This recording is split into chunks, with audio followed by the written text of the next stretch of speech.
And, I tried the key lime. All the key lime stuff is super fantastic. So, why don't we save all that chatter for after John? Are we going to get to talk about how you almost killed me this week? I almost killed you. Yes. Okay. We'll talk about that. Okay. So our first guest of the show today is John Albion. John, welcome to the program. Go ahead. Thank you for having me. Okay. Make sure his microphone is on. Was it on? It is on. All right. Well, give him yours and we'll figure it out. John, welcome to the program. Welcome to the show. Well, thank you. Well, this is a little bit along the lines for me because I know with computers my nickname is user error, so I thought the microphone might have been me. No problem at all.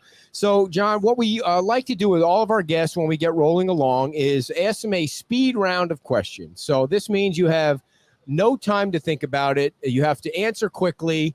We're going to start the clock because it's a 60-second exercise. Are you ready? I'm ready. The first question is, are you a dog or a cat person? Dog.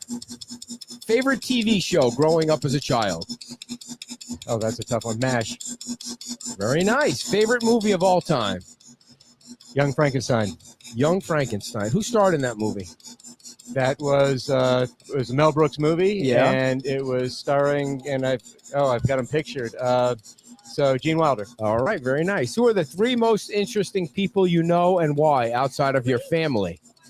Outside of my family. Never mind. That's a tougher one. John, we ask tough questions. I understand that. I understand. No pussyfooting around. Well, actually, who I consider very good friends and have been very influential in my life, Fran Myers would be one in Fort Myers Beach. Very nice. Very interesting person. Also, I would say, by the way, still alive? Still alive? No, it doesn't matter. Okay. So interesting people. Bill Merwin, head of FGCU, would be a second. And I would say Don Stillwell, county manager that we had for actually just under 16 years in Lee County. I served with him for 13 years. So if you had 30 minutes and a recorder, I don't know, he's got these worded so weird, but who would you interview and why?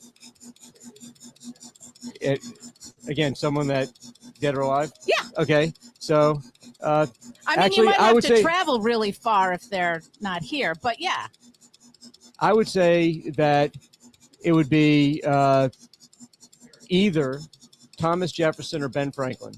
And the reason why is because to really understand the roots of Thomas Jefferson, of what he was involved with, or what Ben Franklin did as a diplomat for this country, would be just awe-inspiring to me. Well, that is a good answer. Let me see. So what one goal has eluded you? What, either professionally or personally? So, well, I would say the one goal that has eluded me has been, this is going to sound a little different, and I'm not going to reach this goal. Actually, I always wanted to run a marathon. And because of knee issues, I used to run cross country. I'm never going to be able to meet that bucket list. But that was a goal that will elude me. So because it's not because of age, because you could do it. It's just your knees. Your knees won't allow it. Since high school, right. All right. And if you, what? Oh, your most embarrassing moment in life. You've changed these questions. I had the other ones memorized. Sorry. Go ahead. So hopefully it won't be today with something he says.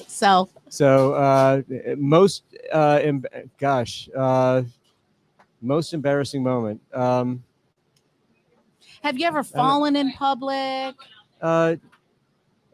Have you ever mispronounced something and just been like, ugh? So, well, I've done that a few times, and sometimes wrong, especially mispronouncing a name. When you see somebody, that's always an embarrassing moment for me. All right. And so I know one of the questions we used to have on is, what would your last meal be? If you knew this was it, this is the last time you were going to eat soup to nuts, what would it be? Well, it would be a homemade soup, preferably tomato or minestrone. I'm with you there. My favorite meal would be, which my wife actually has done a great job coming up with and cooking, was my grandmother's recipe for brisket with mashed potatoes. And for dessert, no question, would be a brownie, which I've been accused of inhaling.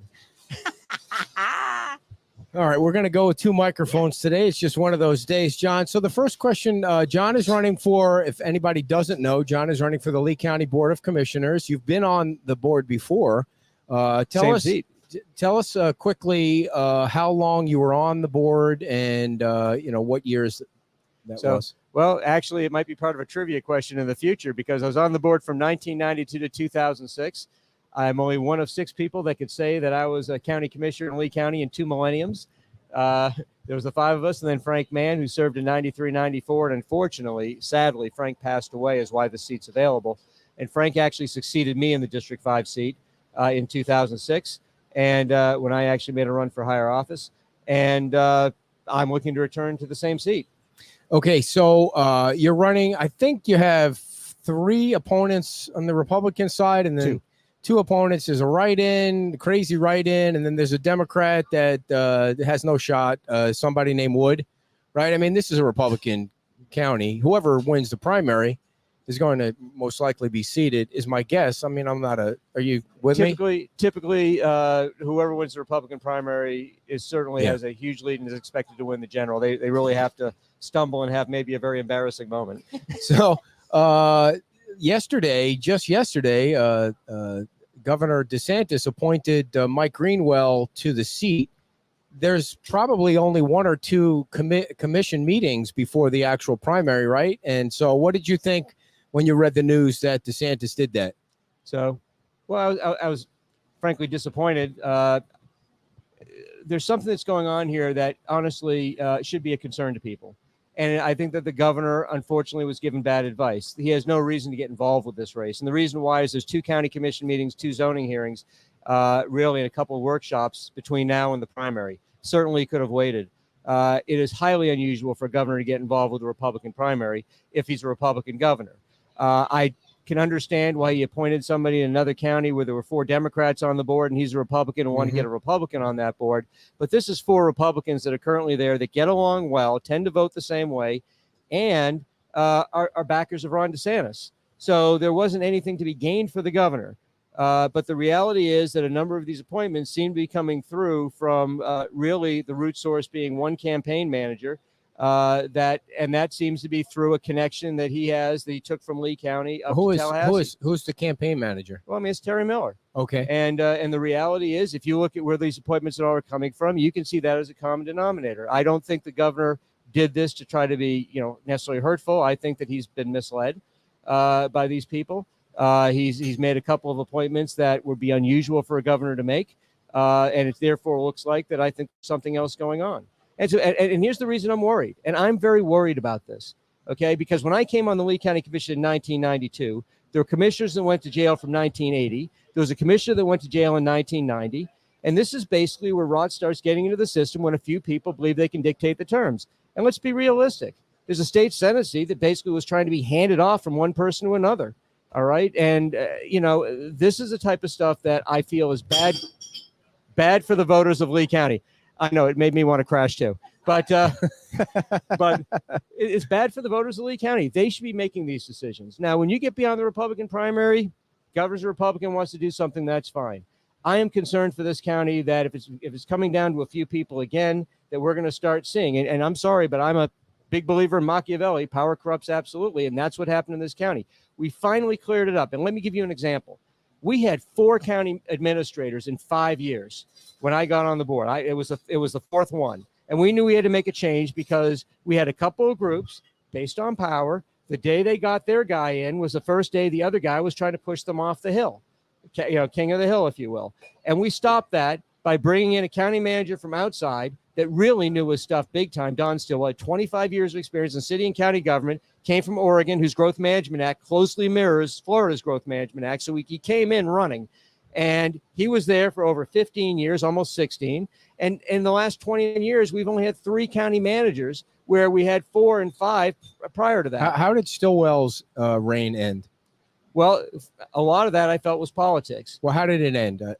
It ended where there were a couple of incidents that happened where they were concerned about something with his son-in-law that was involved at the time with, certain land deals, which Don was not in the middle of. I see. And the second part was there was concerns about some emails that had gone around. But the reality was these aren't this is an administrative job, but it still comes down to the fact for 15 and a half years, we had government that had low taxes. We were at the front end of the curve. People were looking to Lee County about how we got things done.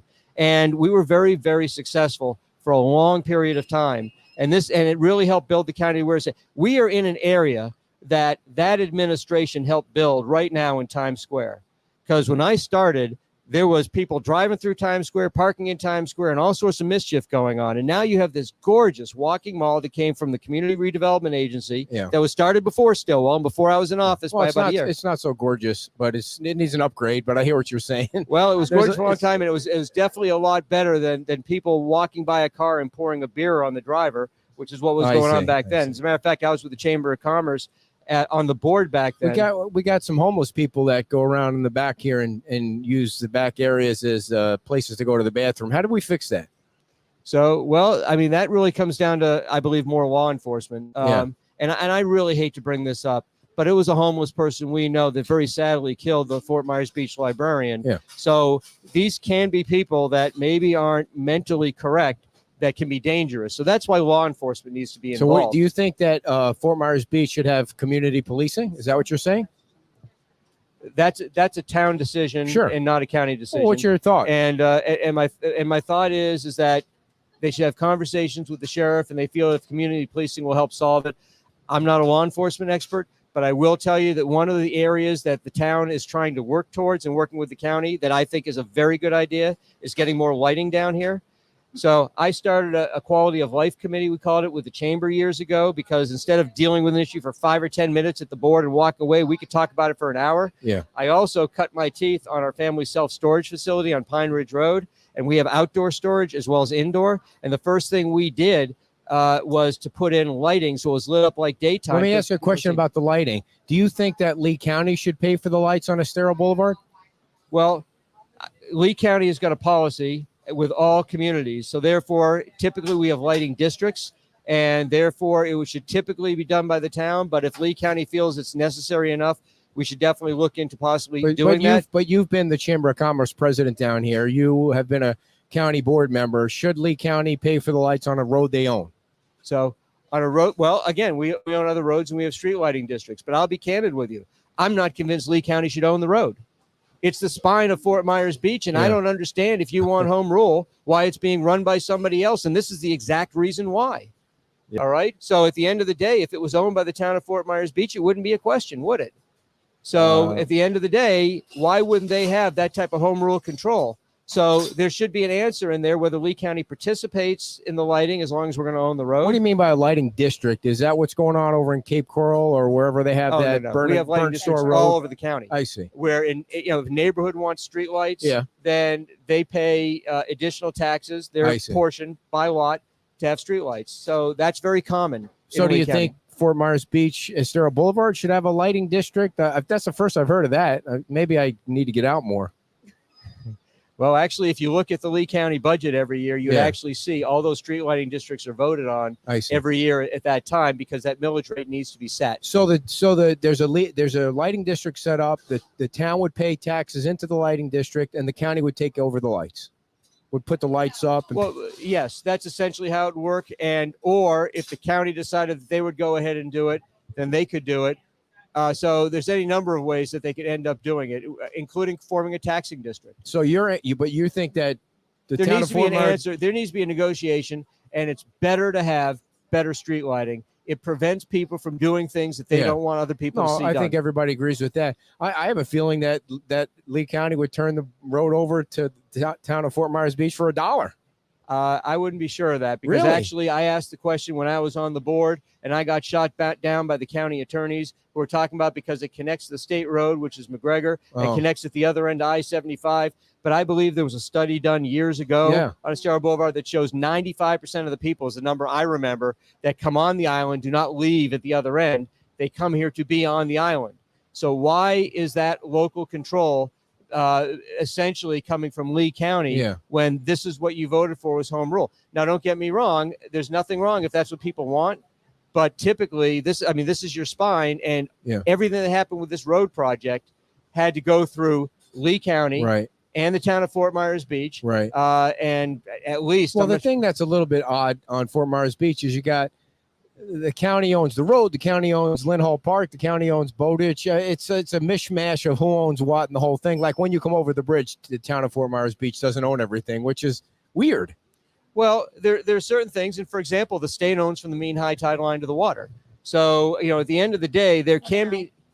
Now. Yeah, there can be certain elements that could be, but I'm looking at this is the spine of your community is the road. So therefore, we need to make sure this is right. This road affects every person, whether they have a car or not, whether they're a child or an adult on Fort Myers Beach. Do you know Dave Poling? No. Have you ever heard of Dave Poling? He says he's losing respect for the governor. It must have to do with what you were talking about before. So just reading some of the comments. Well, So, thank you, John, Dave. do you have a question? No. Okay.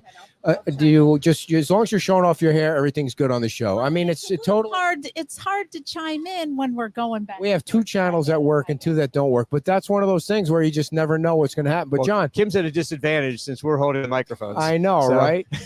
It's so odd because you have a routine of things. But anyway, so John, you brought up law and order, and we definitely have a law and order sheriff. I mean, there's no doubt about it. But he is an employee of Lee County.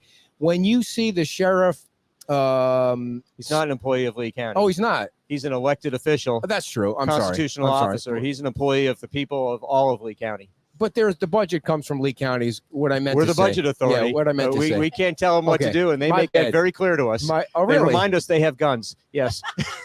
My bad. What I meant to say was that you hold the purse strings, which is kind of a control. You have a lot of control there. So when you see a stage perp walk for a 10-year-old boy, what do you think? That was a mistake by the sheriff. All right. I mean, think about it. If you had a 10-year-old child, this child's obviously has issues, whether they're mental issues or whether there's something with the upbringing. But no, we don't do that. As a matter of fact, when I see normally these news stories on TV, they block out juveniles because they are juvenile age. All right. They need help. They don't need to have the type of embarrassment that's going to potentially tar them for a long time, if not for life, which, by the way, if you're trying to get them off that road, that didn't help.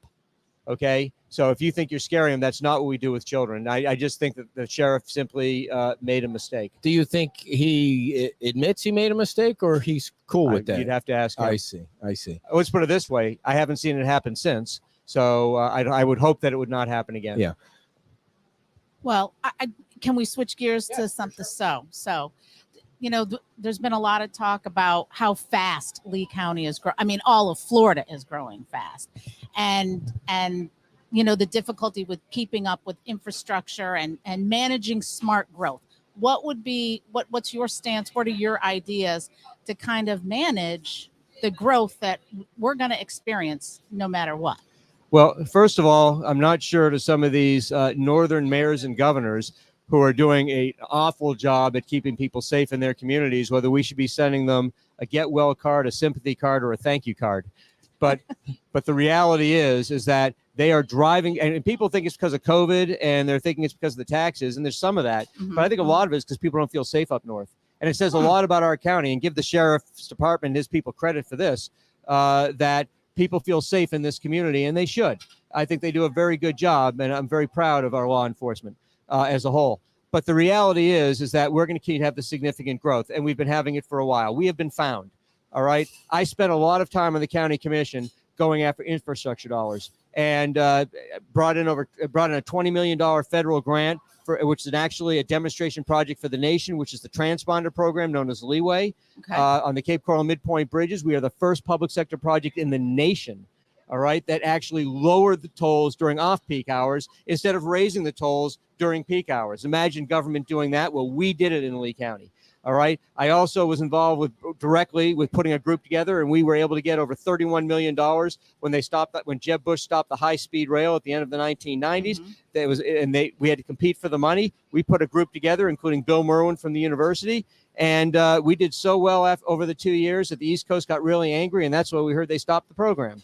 And there was only one person that was on the board that did the recommending that was west of Orlando. And we still did great for those 2 years. So it's the idea that we have to build partnerships to go after state and federal money is what we need to do to do that. We need to get Three Oaks Extension done. The board unfortunately missed an opportunity after I left, and we had the big downturn to get roads done at a significant discount. We also need to get the Alico extension done up to State Road 82, which will connect to Sunshine and cut people's drive times in Lehigh Acres, which is in the district, from 40 to 45 minutes. They're going to cut it in half. That road is critical to move it up as fast as possible. So that's what we need to do with a lot of the infrastructure. We build groups, we go after the money that's available, and we fight. And I was very successful at going after getting permits, getting through, going to Washington, D.C., and fighting for them. I don't sit in my office. There's money out there. It's like a fumble in football. I'm on the defensive side of the ball, and I got nothing to lose and everything to gain. Listen to these analogies rolling out. Now, how, and then I'll give it back to you. So that sort of is the infrastructure part of it. How do you balance growth and maintaining the environment? Let's go to the quality of life. Okay. Because I was on the board when we voted to put 2020 to a referendum, and I was supportive of that. I was supportive of the program, and when the public got behind it, that was my signal to also go to Tallahassee with our staff under the Florida Forever program. We were able to bring in over $10 million of additional funding so that it wasn't just our citizens who were paying it out of pocket. And we have over 30,000 acres being preserved.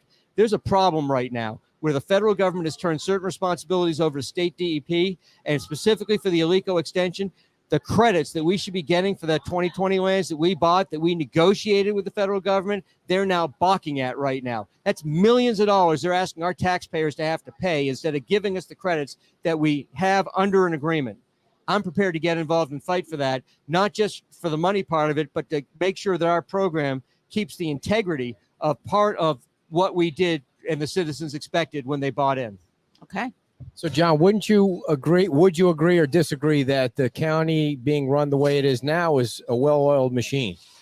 I think the county is running well, but I think there's more that we can do. And here's the reason why. The partnerships that we had in the 1990s were awesome.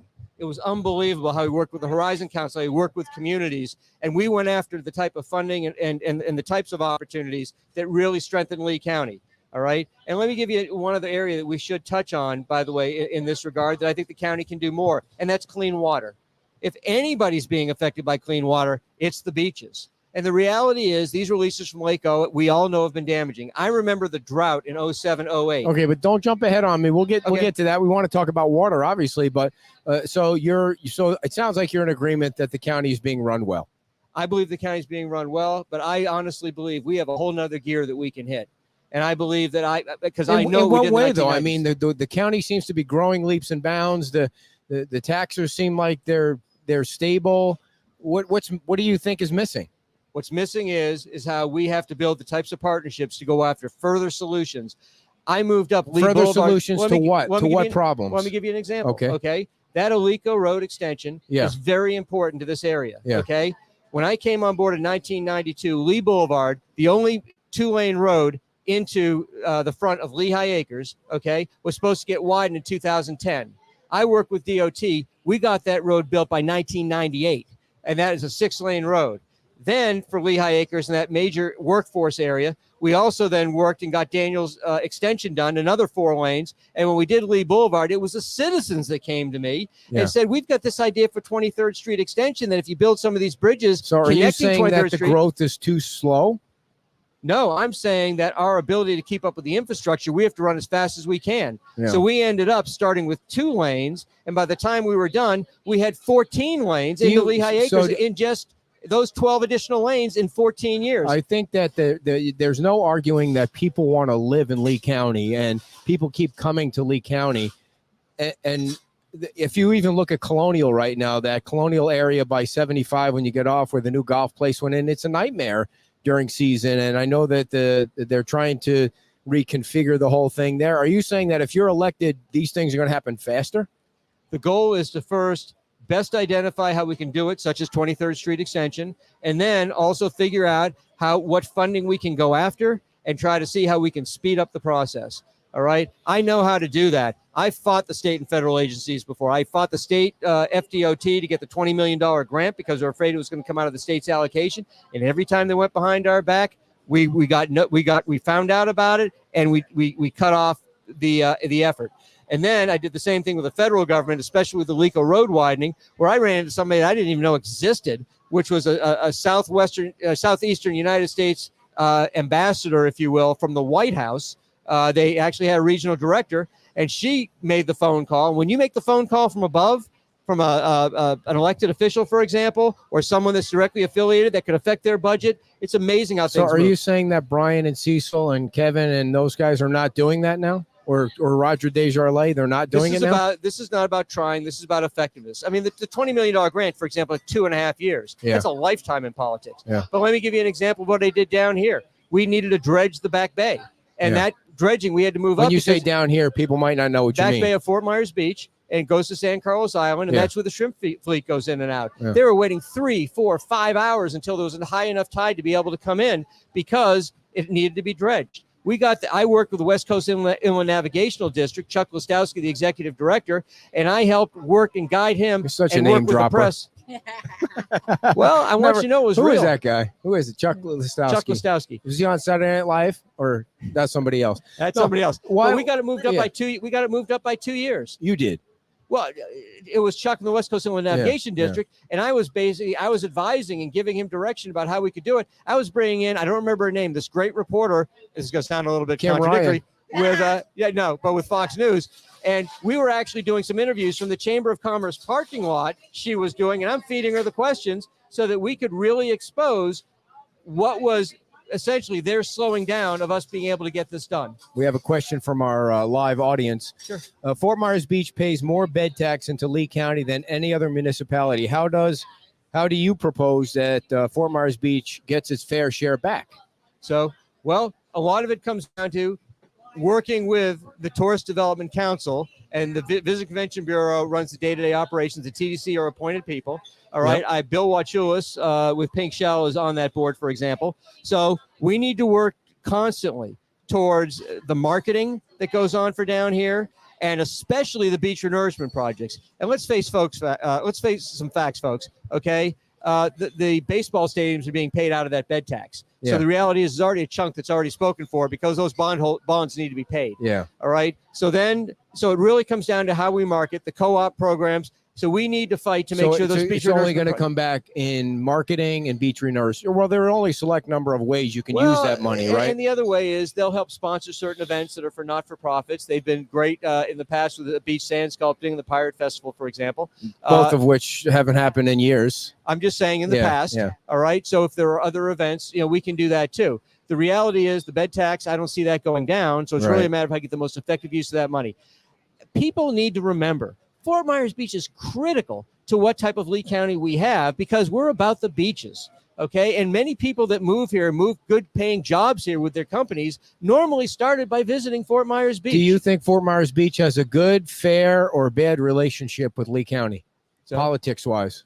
Well, as far as I know, they have a good relationship, and I'm going to make it even better. And one of the areas that I want to see us do, I want us to form a committee with the municipalities in the county that's going to work directly with the Water Management District about the releases of Lake O. And I know we're going to get to that in a minute. Mm-hmm. But that's what we need to do is what affects these areas. We need to make sure that they have a voice at the table because nobody knows the successes and challenges of an area better than the people who are there. Yeah. And that's who we should be tapping into. Because that's what we need, another committee. We don't have enough committees in government that we need another one, Well, right? it's funny because a good friend of mine passed away, Petro from the Beach Chamber. He had a little sign that said, God so loved the earth that he didn't send a committee. But the reality is task force, whatever it's going to be. But right now we need to have more say so because when those releases take place, it really hurts the island. I don't want to smell any more dead fish. I hear you on the releases. And I get it. And we've talked about that. We also talk about the large watershed that feeds a lot of nutrients into the river that is not coming from the lake. And so what can be done to mitigate some of that? Because recently I was looking at the releases, but nothing's coming out of S70, Moorhaven. It's coming out of Alva. And so whatever is happening upstream can cause some problems. So what can be done for that? Because I hear a lot about working with, South Florida Water Management District and managing Lake O, but that's not the only problem. That and septic tanks. So go. All right. Well, first of all, we need to get behind the great efforts of Representative Adam Bottano, okay, state delegation. He achieved last year over a $6 million appropriation out of the legislature. The governor, to his credit, signed it to get a number of waterfront properties off of septic and onto central water and sewer. We need to see that program expanded. All right, because they're right by the water. Any problems with those septic systems is going into the Caloosahatchee. We need to work with farmers and farms to try to get them as much as we can off of pesticides. And drip irrigation is one example. All right, so the question is, aren't we smart enough to figure out how to do it where we're not going to have those invasions? And candidly, the city of Fort Myers, we need to work with them because they're doing a lot of dumping out there too that takes place with their wastewater system. So it needs to be cleansed and put out there. Do we know this for a fact? Of course we do, because even with Lake O, the C43 is really a filtration system to filter it. So if we're doing it in the big picture, we need to do it in the smaller picture too. John, Ray Judah wrote an editorial recently taking a shot at the county that they're not doing enough for clean water. Kevin Ruane's been big on the clean water. He's got a lot of close contacts with the governor's office and up there in Tallahassee.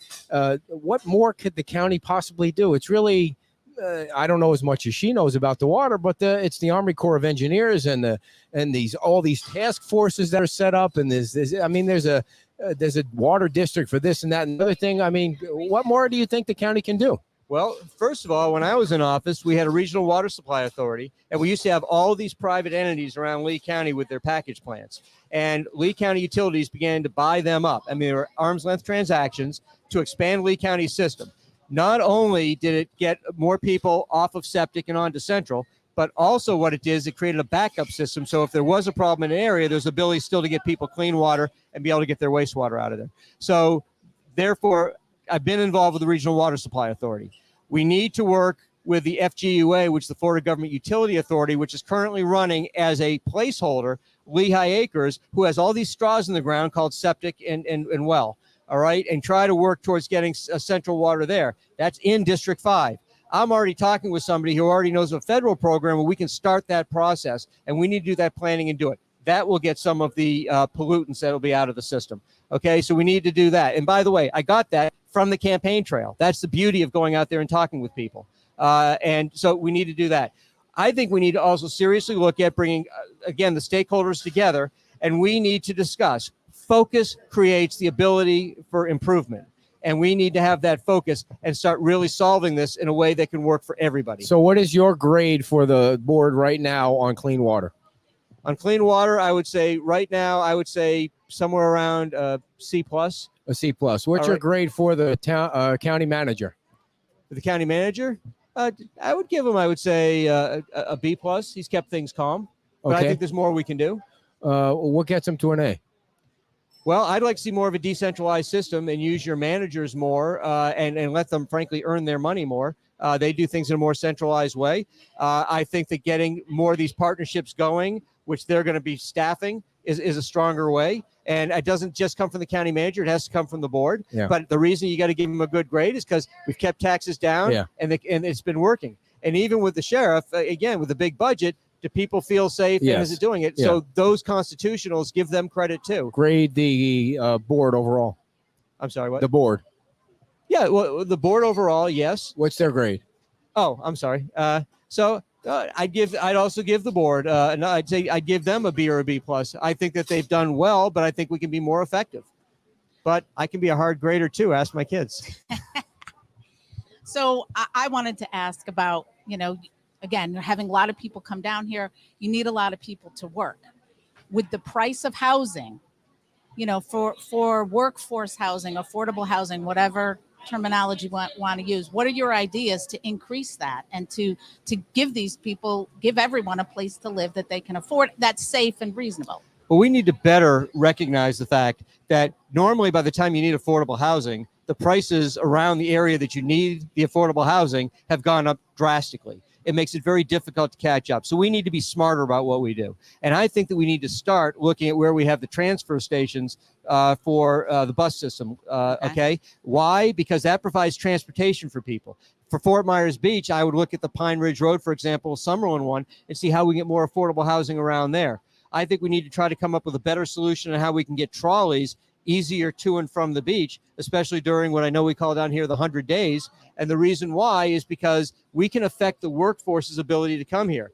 I remember, and I think they're still doing it, South Seas Plantation at the end of Captiva, they actually provide a certain amount of housing for their people, because not only is it a long distance, but the time and the cost makes it prohibitive, and it's actually cheaper for them to do it that way. I don't want to see Fort Myers Beach turn into that, because I love the mom and pops down here. I love the fact that you don't have a lot of franchisers down here. So it really makes this island very special and very much about themselves and not about the franchises. So how would you get during those 100 days? I mean, even if you had more trolleys, they still have to go through that gauntlet. So what would be some other idea? I mean, helicopter. It's not, really not, we're going to airdrop people in here. Not a catapult. Okay.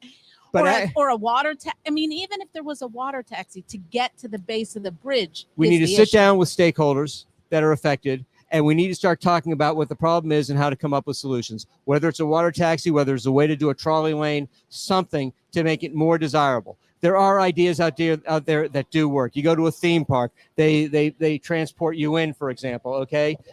So it's not like we're trying to that we're inventing the universe here, but we have to be smarter about what we do. I do not believe a mid-island bridge, for example, is an answer to the traffic over 3 months. You couldn't afford to pay for it. So we have to be smarter about what we have and be able to work with the stakeholders and see what people are going to be willing to buy into. But there's no question affordable housing has to be high up on the list, because that directly affects what Fort Myers Beach is about. And we want people to be able to afford to come here and enjoy the beach, rather than, and by the way, this isn't like Sanibel. No disrespect to Sanibel, but let's face facts. When we were trying to do the variable pricing, they wanted to raise the toll, not lower the toll. So as a result, that's not an answer on how Fort Myers Beach works. So Lee County owns Estero Boulevard. Would you be in favor of bicycles only, no cars? On Estero Boulevard? Yeah. No, because people that... I'm kidding. It was a joke. I'm just kidding around. I mean, I don't know how you could do that.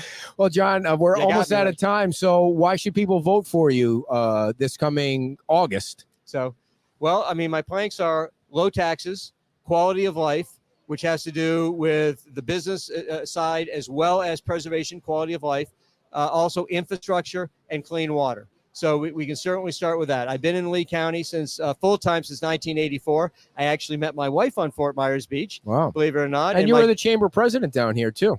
I was chairman of the board, the youngest chairman of the board in 1987, believed to be in the nation, which I was very flattered. And then also I ran the chamber 4.5 years during the downturn, which, by the way, word of advice to anybody, do not want to run a not-for-profit during a major downturn. You're at the bottom of the feeding funnel. But we're at the bottom of the funnel, too, here. Oh, well. Well, we love Fort Myers Beach. So much of my family has been directly rooted to Fort Myers Beach because we have the warehouse right off here. But voting for me means that we're going to, we call it the power of we.